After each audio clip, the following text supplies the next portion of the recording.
हमारा चैप्टर चल रहा है inorganic reaction mechanism.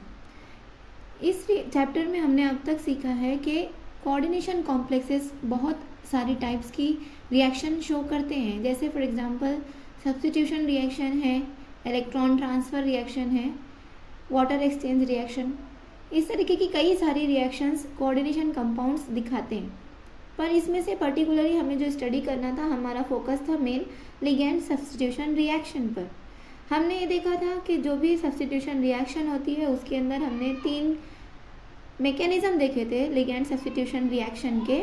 First one is associative reaction mechanism, then dissociative and interchange reaction mechanism. ये जो रिएक्शन मैकेनिज्म हमने देखा, इसमें हमने ये भी देखा था कि जो लिगैंड सब्स्टिट्यूट हो रहे थे तो वो आने वाला जो ग्रुप है वो एज अ न्यूक्लियोफाइल एक्ट करता है, क्योंकि metal it is a positive charge centre and entering group act as a nucleophile. Okay, तो जब भी कोई भी रिएक्शन होगी कोऑर्डिनेशन कॉम्प्लेक्स में, तो वहाँ पर हम ये कह रहे थे कि सब्स्टिट्यूशन रिएक्शन जो होगी वो न्यूक्लियोफिलिक नेचर की होगी, न्यूक्लियोफिलिक सब्स्टिट्यूशन रिएक्शन होती है। ओके, तो जब न्यूक्लियोफाइल आ रहा है entering group which is acting as a nucleophile, तो वो क्या कर रहा है, अपनी अपनी एबिलिटी के अकॉर्डिंगली कॉम्प्लेक्स के अंदर सब्स्टिट्यूशन करते हैं।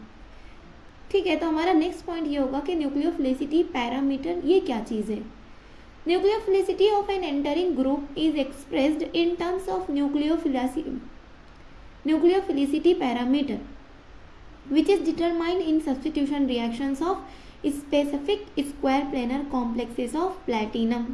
ठीक है, देखो न्यूक्लियोफिलिसिटी ये जो वर्ड है, यहीं से आपको समझ में आ रहा होगा कि it is a ability of a nucleophile, है ना। फिलिसिटी के लास्ट में ये वर्ड आता है, इससे आपको क्या गेस करना है, एबिलिटी। किसकी एबिलिटी, न्यूक्लियोफाइल की, to act as a nucleophile. अब क्या हो रहा है कि कोई भी एंटरिंग ग्रुप जो भी हमारे रिएक्शन में एंटर होगा, वो कोऑर्डिनेशन कॉम्प्लेक्स के साथ रिएक्ट करेगा, वो क्या करने वाला है, लिगैंड को रिप्लेस करेगा, सब्स्टिट्यूट करेगा। ओके, कंसिडर करो एक एग्जांपल कि हमारे पास एक कॉम्प्लेक्स है ट्रांस PtCl2 Py2। Py इसका मतलब यहाँ पे Py it is a ligand, इस कौन सा लिगैंड है ये, pyridine. Py it is the symbol for the pyridine ligand. तो पिरिडीन यहाँ पर 2 है, 2 मॉलिक्यूल, 2 लिगैंड पिरिडीन के हैं। हमारा कॉम्प्लेक्स है trans PtCl2 Py2 plus Y, that means Y it is an entering group which is acting as a nucleophile and it gives trans PtCly Pty2 plus Cl minus, that means एक chlorine जो है वो leave कर गया है, leaving group जैसा act करेगा, complex से Cl माइनस जो है वो रिमूव हो गया। ओके, अगर मैं इसका स्ट्रक्चर बनाऊं तो कैसे दिखेगा, मुझे सेंट्रल मेटल प्लैटिनम है, ट्रांस कॉम्प्लेक्स है, that means both ligands should be at 180 degree angle to each other. That means एक क्लोरीन अगर मैंने यहाँ पर अपर लेफ्ट कॉर्नर में बनाया है, तो दूसरा क्लोरीन को मैं लोअर राइट कॉर्नर में बनाऊंगी। That means both chlorine should be at 180 degree with each other. And pyridine भी सिमिलरली, पिरिडीन भी क्या होना चाहिए, अपोजिट होना चाहिए। इस तरीके से मैंने ये ट्रांस कॉम्प्लेक्स बनाया। इस ट्रांस कॉम्प्लेक्स में हम ये देख रहे हैं कि एंटरिंग ग्रुप जो है Y which is a nucleophile, इस न्यूक्लियोफाइल क्या कर रहा है, सब्स्टिट्यूट कर रहा है इस क्लोरीन को और अपने उस क्लोरीन की जगह पर खुद आ जा रहा है, क्लोरीन माइनस जो है उस कॉम्प्लेक्स से निकल रहा है। ठीक है, तो यहाँ पे क्या हुआ है, न्यूक्लियोफाइल ने एक्चुअली एक सब्स्टिट्यूशन रिएक्शन परफॉर्म की है, एक क्लोरीन एटम को सब्स्टिट्यूट कर दिया है, उसकी जगह खुद चला गया है। ओके, तो हम ये कहेंगे कि अब ये जो Y है, Y का सब्स्टिट्यूशन एबिलिटी अलग अलग होगी, उसकी पावर अलग अलग होगी। कोई Y जो है वो क्लोरीन को बहुत फास्ट सब्स्टिट्यूट करेंगे और कुछ Y या कुछ न्यूक्लियोफाइल ऐसे रहेंगे जो क्लोरीन को बहुत स्लोली सब्स्टिट्यूट करेंगे। तो वहीं से ये टर्म निकल के आती है न्यूक्लियोफिलिसिटी पैरामीटर। मतलब क्या है, देखो nucleophilicity parameter actually it is the power of nucleophile to undergo substitution reaction in specific square planar complexes. That means आप जब भी न्यूक्लियोफिलिसिटी पैरामीटर ध्यान में रखेंगे तो आपको ये बात खास ख्याल रखनी होगी कि वो एक स्पेसिफिक स्क्वायर प्लेनर कॉम्प्लेक्स की बात करता है। वहाँ पर प्लैटिनम का एक कॉम्प्लेक्स जो है उसके अंदर, एक प्लैटिनम के कॉम्प्लेक्स के अंदर अलग अलग न्यूक्लियोफाइल सब्स्टिट्यूशन रिएक्शन परफॉर्म करेंगे।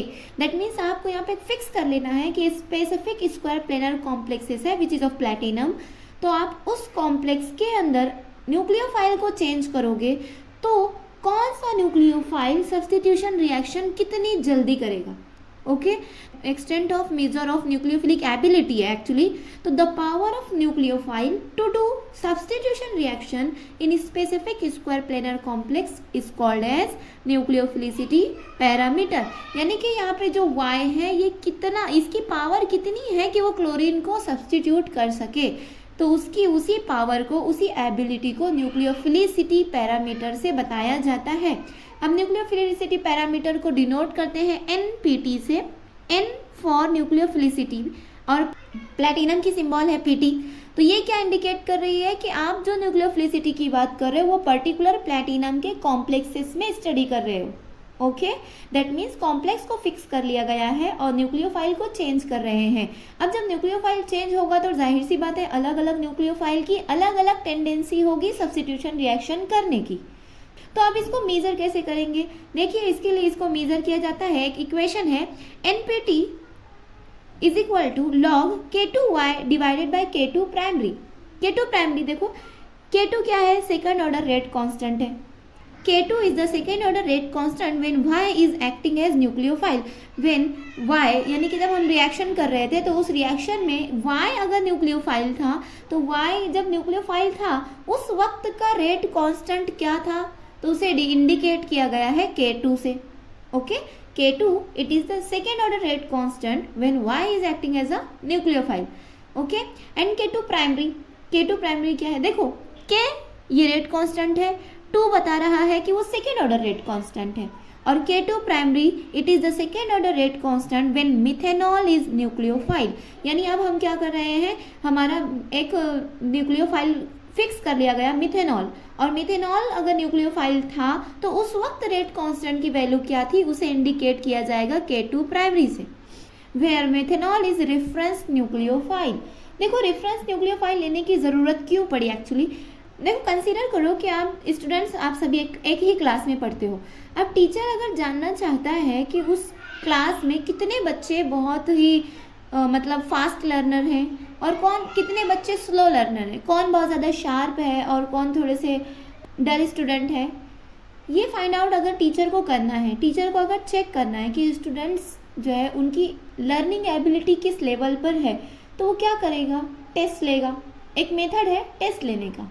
ओके, अब जब वो टेस्ट लेते हैं तो एक टीचर ने सपोज 15 मार्क्स की टेस्ट ली तो उसमें एक चीज़ फिक्स कर लेते हैं कि अगर ग्रेटर देन 10 मार्क्स अगर मिलेगी, 10 मार्क्स से ज़्यादा अगर स्कोर करते हैं तो वो बच्चे फास्ट लर्नर में आएंगे, वो बच्चे शार्प कंसीडर किए जाएंगे। और जिन स्टूडेंट्स की मार्क्स लेस देन 10 आती है, 10 मार्क्स से कम आती है, तो उनको हम स्लो लर्नर कंसीडर करेंगे। तो यहाँ पे आप लोग देखो कि 10 जो है it is a bench mark, यानी यहाँ पे क्या कर लिया गया, एक फिक्स कर लिया गया, एक रेफरेंस कंसीडर कर लिया कि जिनकी मार्क्स 10 से ज़्यादा रहेगी वो फास्ट लर्नर है और जिनकी मार्क्स 10 से कम रहेगी वो स्लो लर्नर है। ओके, तो क्या किया टीचर ने, एक रेफरेंस फिक्स किया ना, एक पॉइंट फिक्स किया 10 मार्क्स, जिसके अकॉर्डिंगली वो बात कर रहे हैं कि इससे ज़्यादा अगर रही तो फास्ट लर्नर और इससे कम अगर रही तो स्लो लर्नर। इसी तरीके से अगर आपको किसी न्यूक्लियोफाइल की एबिलिटी को चेक करना है कि वो कितनी जल्दी रिएक्शन कर रहा है, कितना फास्ट सब्स्टिट्यूट हो रहा है, तो उसके लिए आपको भी एक बेंच मार्क्स फिक्स करना होगा। तो साइंटिस्ट ने क्या किया, मिथेनॉल को एक रेफरेंस मान लिया कि मिथेनॉल अगर न्यूक्लियोफाइल होगा तो उसका जो भी रेट कांस्टेंट रहेगा, वो जिस रेट से सब्स्टिट्यूशन रिएक्शन परफॉर्म करेगा उसे हम कंसीडर करेंगे कि it is a reference nucleophile, reference rate. Okay, तो यहाँ पर methanol is a reference nucleophile, यानी कि अब मिथेनॉल से ज़्यादा अगर उसकी एबिलिटी है तो हम कहेंगे कि हाँ मिथेनॉल एक 0 लेवल पर है, 0 से इतनी ज़्यादा है, तो सपोज करो कि 2 पॉइंट्स ज़्यादा है, हम कहेंगे कि ओके देन अमोनिया उसकी न्यूक्लियोफिलिक एबिलिटी या न्यूक्लियोफिलिसिटी पैरामीटर उसकी 2 है। उसके बाद हम सोच सकते हैं कि चलो I माइनस या आयोडाइड की न्यूक्लियोफिलिसिटी पैरामीटर हो सकता है कि आपकी 7 वैल्यू आए। तो इस तरीके से आप कंसीडर कर रहे हो कि आप एक तरीके से आप कंपेयर कर रहे हो कि किस न्यूक्लियोफाइल की न्यूक्लियोफिलिक एबिलिटी कितनी है। ओके, तो ये कहलाता है न्यूक्लियोफिलिसिटी पैरामीटर, जिसे NPT से डिनोट किया जाता है। ओके यहाँ पे देखो ये जो वैल्यू है K2Y divided by K2 primary, ये इंडिकेट कर रहा है कि मिथेनॉल जब हमारा रेफरेंस न्यूक्लियोफाइल था तो उस वक्त के रेट कांस्टेंट के कंपेयर में आपके रेट कांस्टेंट की वैल्यू जब Y is acting as a nucleophile, वो वैल्यू रेट कांस्टेंट की क्या आ रही है, इसका लॉग ले लीजिए और इसे कहते हैं NPT, nucleophilicity parameter. Okay N क्या है, nucleophilicity parameter. NPT measures the nucleophilicity of a particular Y means nucleophile relative to that of methanol, यानी मिथेनॉल के कंपैरिजन में हमारे Y न्यूक्लियोफाइल की न्यूक्लियोफिलिसिटी कितनी है, ये किससे फाइंड आउट किया जाता है, NPT वैल्यू से। ओके और as the NPT value increases nucleophilicity also increases, nucleophilicity also बढ़ रही है, that means NPT value is directly related to nucleophilicity of nucleophile. Next topic है nucleophilic discrimination factor. Nucleophilic discrimination factor का मतलब क्या होता है, देखो एक्चुअली डिस्क्रिमिनेशन वर्ड इसका मीनिंग होता है फर्क करना, एक दूसरे से सेपरेट करना, पहचान करना, एक दूसरे को अलहदा करना, फर्क करना, सेपरेट करना, ये कहलाता है डिस्क्रिमिनेशन। ठीक है, तो न्यूक्लियोफिलिक डिस्क्रिमिनेशन फैक्टर क्या है, इसको समझना है अभी। हाँ, एक बात फिर से आप लोग जरा सा रिकॉल करके चलेंगे कि न्यूक्लियोफिलिसिटी पैरामीटर जब हम मेजर करते हैं उस वक्त कॉम्प्लेक्स एक ही रहता है, बस न्यूक्लियोफाइल बदलते हैं, अलग अलग न्यूक्लियोफाइल आते हैं और एक ही कॉम्प्लेक्स के साथ रिएक्ट करते हैं और उसकी बेसिस पर हम उसकी एबिलिटी को जज करते हैं। ओके वो था न्यूक्लियोफिलिसिटी पैरामीटर में। अब हमें देखना है न्यूक्लियोफिलिक डिस्क्रिमिनेशन फैक्टर। तो इसके लिए पहली कंडीशन ये है कि कॉम्प्लेक्स को भी चेंज किया जाएगा तो definitely rate of the reaction भी चेंज होगी। अगर हम कॉम्प्लेक्स को ही चेंज कर रहे हैं, देखो न्यूक्लियोफाइल भी चेंज करेंगे और कॉम्प्लेक्स को भी चेंज करेंगे तो rate of the reaction definitely change होगी, क्योंकि हमने यहाँ पे सेकेंड ऑर्डर कंसीडर किया है। That mean rate of the reaction is depend on concentration of reactant as well as concentration of nucleophile. So as the nucleophile and the complex get changed, the rate of the reaction also changes. Okay, so when the complex is changed, then rate of reaction also get changed and shows range of different sensitivities towards the change in entering group. यानी आप क्या कर रहे हो, for example square planar complex है, again platinum L3X, L3 means यहाँ पे 3 different ligand है और X it is also a ligand but it is a leaving group, hence it is indicated by the X। Okay, तो platinum L3X it is the complex, इसके साथ reaction हो रही है Y की, Y it is a entering group which is a nucleophile, ये react कर रहा है इस कॉम्प्लेक्स के साथ और सब्सटीट्यूशन हो रही है, X माइनस जो है वो इस कॉम्प्लेक्स से निकल जाएगा because X is acting as a leaving group और Y जो है वो यहाँ पर L3 प्लैटिनम के साथ अटैच हो जाएगा। ठीक है, ये सब्सटीट्यूशन रिएक्शन हुई है। अब इस रिएक्शन के लिए अगर मैं NPT की वैल्यू लिखूँ तो कैसे लिखूंगी, NPT is equal to log K2Y divided by K2 primary. Okay, NPT के लिए हमने देखा न्यूक्लियोफिलिसिटी पैरामीटर की इक्वेशन इस तरीके से लिखी जाती है। अगर इस इक्वेशन को मैं रीअरेंज करूं तो कैसे होगा, log K2Y minus log K2 primary, है ना, ये log है, log की टर्म अगर ये किसी भी फ्रैक्शन के साथ मल्टीप्लाई होती है तो हम जब इसे ओपन करते हैं तो कैसे लिखते हैं, log की वैल्यू पहले अपर वैल्यू के साथ मल्टीप्लाई करके माइनस log की value log into K2 primary, इस तरीके से हम लिखते हैं, ये तो रूल है उसका। ओके, अभी इसको थोड़ा सा रीअरेंज कर लेते हैं। रीअरेंज जब किया हमने तो हमें क्या दिख रहा है कि NPT को हम इसी साइड में रखते हैं, log K2 प्राइमरी को NPT की साइड में लेके जाएंगे तो क्या हो जाएगा, NPT plus log K2 primary और ये log K2Y तो एज इट इज है। यहाँ पर देखो रीअरेंजमेंट कैसे किया गया है, NPT is equal to log K2Y minus log K2 primary, ये हमारे पास था इनिशियली। मैंने क्या किया है, NPT को ऐसे ही लिखा है, NPT ये माइनस log K2 को अगर मैं इस साइड में इज इक्वल टू साइन के अपोजिट साइड में ला रही हूँ तो ये माइनस साइन चेंज होके प्लस हो जाएगी, तो क्या होगा NPT plus log K2 primary is equal to, यहाँ पे क्या बचा है भाई राइट साइड में, log K2Y, ये यहाँ पे रिमेनिंग है।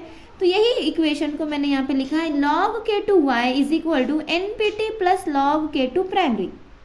इक्वल टू साइन के राइट साइड में लिखो या लेफ्ट साइड में लिखो, कोई भी फर्क नहीं पड़ता।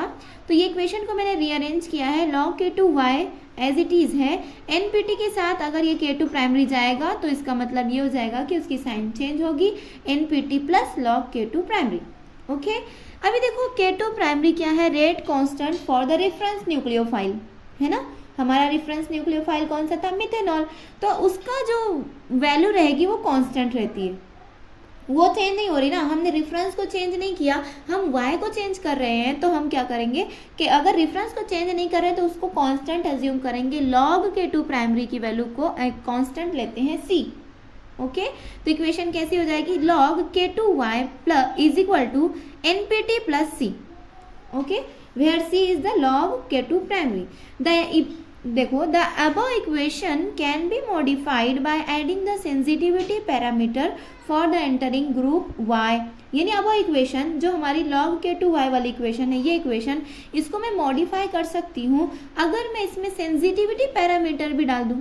सेंसिटिविटी पैरामीटर अगर मैं डालती हूँ तो इक्वेशन कैसे मॉडिफाई होगी, log k2y is equal to s into npt plus c। यानी सेंसिटिविटी पैरामीटर मैं क्या कर रही हूँ, उस कॉम्प्लेक्स की न्यूक्लियोफिलिसिटी जो है न्यूक्लियोफिलिसिटी पैरामीटर के साथ मल्टीप्लाई करूँगी। तो जो s वैल्यू है, it is the where s is the sensitivity of rate constant, where s is the sensitivity of rate constant to the npt and it is called as nucleophilic discrimination factor। Okay, nucleophilic discrimination factor, यानी हमारी S value ये बताएगी कि जब भी हम nucleophile बदल रहे हैं अलग अलग कॉम्प्लेक्सेस के लिए, तो हमारा कॉम्प्लेक्स कितना सेंसिटिव है उस चेंज ऑफ न्यूक्लियोफाइल को आइडेंटिफाई करने में या उस चेंज ऑफ न्यूक्लियोफाइल को फाइंड आउट करने में। मतलब न्यूक्लियोफाइल में फ़र्क कर पा रहा है, वो डिस्क्रिमिनेट कर पा रहा है कि मेरा एक कॉम्प्लेक्स था, मेरा कुछ ना कुछ, मैं एक कॉम्प्लेक्स हूँ सपोज, और मेरा कुछ ना कुछ रेट कांस्टेंट है एक न्यूक्लियोफाइल के साथ रिएक्ट करने का। ओके, लेकिन अगर मेरा न्यूक्लियोफाइल चेंज कर दिया गया तो क्या मैं उसे फ़र्क कर पा रहा हूँ, क्या मैं उसे आइडेंटिफाई कर पा रहा हूँ कि भाई अब मेरा न्यूक्लियोफाइल चेंज हो चुका है, यानी अब मेरे रेट ऑफ रिएक्शन भी बदलनी चाहिए। ओके, तो अगर मैं ये आइडेंटिफाई कर ले रही हूँ इजीली, तो इसका मतलब ये हुआ कि मेरे पास s की वैल्यू बहुत ज़्यादा है, यानी मैं काफ़ी सेंसिटिव हूँ। अब मेरा कॉम्प्लेक्स बहुत सेंसिटिव है, चेंज इन न्यूक्लियोफाइल को बहुत जल्दी या बहुत फास्ट आइडेंटिफाई कर लेता है। ओके, तो न्यूक्लियोफिलिक डिस्क्रिमिनेशन फैक्टर ये एक ऐसा फैक्टर है जो किसी भी कॉम्प्लेक्स की सेंसिटिविटी बताता है towards the change in nucleophile as well as towards the change in the complex। तो उसे हम S से डिनोट करते हैं, S it is the sensitivity of rate constant। The above equation is an straight line equation which is obtained by plotting log k2y versus npt।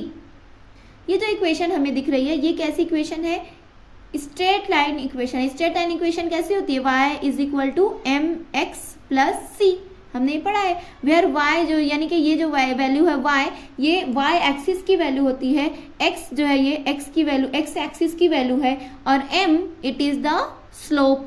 हमने पढ़ा है कि कोई भी straight line equation, straight line की equation क्या होती है, y is equal to M x plus C, where m जो है वो स्लोप होता है और c it is the intercept, है ना, ये इंटरसेप्ट होता है। हमारी equation log k2y is equal to S into npt plus सी, ये जो इक्वेशन है इसको हम कैसे इक्वेट कर सकते हैं, y is equal to M x plus c से। ठीक है, तो s यानी कि सेंसिटिविटी वो क्या है, हमारा स्लोप आएगा, और x की वैल्यू क्या है, x एक्सिस पर क्या होना चाहिए, npt वैल्यू होना चाहिए। ओके, तो हम जब इसे प्लॉट करेंगे, इसके एक ग्राफ बनाएंगे जिसके अंदर y एक्सिस के ऊपर log k2y होगा, x एक्सिस पर npt वैल्यू होगी, तो हमें एक स्ट्रेट लाइन मिलेगी जिसका स्लोप सेंसिटिविटी यानी कि s के बराबर होगा, और उसका c that means y intercept जो है वो log k2 प्राइमरी के बराबर होगा।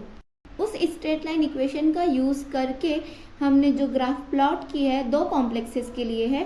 पहला कॉम्प्लेक्स है trans PtCl2 PET thrice 2 times, ये एक ट्रांस कॉम्प्लेक्स है और दूसरा कॉम्प्लेक्स है सिस PtCl2En ट्वाइस। ओके, ये दो मैंने अलग अलग कॉम्प्लेक्सेस ले लिए हैं और इन दोनों कॉम्प्लेक्सेस के अंदर अलग अलग न्यूक्लियोफाइल भी ले रखे हैं। जैसे यहाँ पे मिथेनॉल है, क्लोरीन है, अजाइड है, ब्रोमाइड है, आयोडाइड है, थायोसाइनाइड है वगैरह एटसेट्रा। ये सारे के सारे क्या है, अलग अलग न्यूक्लियोफाइल है और वो क्या कर रहे हैं, इस रिएक्शन इस सबस्ट्रेट के साथ रिएक्ट कर रहे हैं। तो ये जो ग्राफ बनी है इसके अंदर reaction of Y with trans PtCl2 के जो है वो सर्कल के साथ बताई गई। यहाँ पे मैंने सर्कल बनाया है। तो ये जो सर्कल है ये क्या इंडिकेट कर रहे हैं कि मेरे जो न्यूक्लियोफाइल है उनकी रिएक्शन ट्रांस कॉम्प्लेक्स के साथ हो रही है, और जो स्क्वायर्स हैं उन ये इंडिकेट कर रहे हैं कि न्यूक्लियोफाइल की रिएक्शन जो है वो सिस कॉम्प्लेक्स के साथ हो रही है। ओके, तो यहाँ पे जब मैंने ये जो रिएक्शन के रेट आए हुए थे इसको जब मैंने प्लॉट किया, यहाँ पे हमारे एक्स एक्सिस वाई एक्सिस पर क्या है, log K2Y और एक्स एक्सिस पर है NPT वैल्यूज। ओके, तो log K2Y को जब मैंने प्लॉट किया है NPT के अगेंस्ट में, तो यहाँ पे जो पहली देखो जीरो पे आएगा मिथेनॉल का, क्योंकि मिथेनॉल जो है वो एक रेफरेंस न्यूक्लियोफाइल है और उसकी वैल्यू को जीरो कंसीडर किया जाता है। ओके, तो उसके बाद जितने भी न्यूक्लियोफाइल है डेफिनेटली उनकी वैल्यूज़ जो है, उनकी न्यूक्लियोफिलिसिटी पैरामीटर NPT की वैल्यूज़ मिथेनॉल से ज़्यादा ही आने वाली है। तो हमने जब ग्राफ प्लॉट किया तो हमने देखा कि the straight line for trans complex is steeper. Straight line जो है वो ट्रांस कॉम्प्लेक्स के लिए जो है वो स्टीपर है, यानी कि उसका स्लोप ज़्यादा है। ट्रांस कॉम्प्लेक्स की जो स्ट्रेट लाइन बन रही है उसका स्लोप ज़्यादा है इसी देन सिस कॉम्प्लेक्स। सिस कॉम्प्लेक्स के स्लोप की वैल्यू कम है। देखो ये इसकी स्लोप ज़्यादा है, इसका स्लोप कम है। तो जो सिस कॉम्प्लेक्स है उसका स्लोप कम है, यानी कि उसकी S वैल्यू कम है ना, क्योंकि हमने देखा कि y = mx + c में m जो है वो स्लोप बताता है और हमारी जो स्ट्रेट लाइन की इक्वेशन थी वहाँ पे m की जगह पर s आ रहा था, दैट मीन्स सेंसिटिविटी आ रही थी।